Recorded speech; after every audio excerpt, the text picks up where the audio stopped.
নমস্কার বন্ধুরা, কেমন আছেন সবাই। আজকে আমি চলে এসেছি একটা নতুন রেসিপি, ফিশ চপ বা মাছের চপ রেসিপি নিয়ে। তো আজকে আমি এখানে নিয়ে নিয়েছি ফিশ চপ বানানোর জন্য রুই মাছ। সেটাকে সেদ্ধ করে ভালো করে কাঁটাগুলোকে আমি এখানে ছাড়িয়ে নিয়েছি। তারপরে মশলা করে নিয়েছি আর দুটো আলুও সেদ্ধ করে নিয়েছি। প্রথমে আমি আদা রসুন আর কাঁচা লঙ্কার একটা পেস্ট বানিয়ে নেব। তারপরে কড়াইতে তেল দিয়ে কুচনো পেঁয়াজ আর আদা রসুন কাঁচা লঙ্কার পেস্টটা দিয়ে ভালো করে মশলাটা কষিয়ে নেব।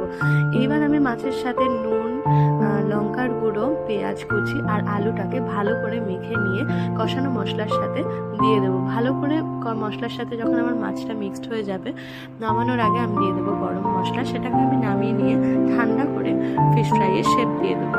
তারপরে আর কি ডিমের কোটিংয়ে দিয়ে ব্রেড ক্রাম্পে দিয়ে গরম তেলে একদম ভেজে নিলেই আমাদের মাছের চপ একদম রেডি হয়ে যাবে। এখানে ব্রেড ক্রাম্পটা আমি বাড়িতেই বানিয়ে নিয়েছি। যদি ব্রেড ক্রাম্পের ভিডিও আপনারা দেখতে চান তাহলে আমি আপনার চ্যানেলে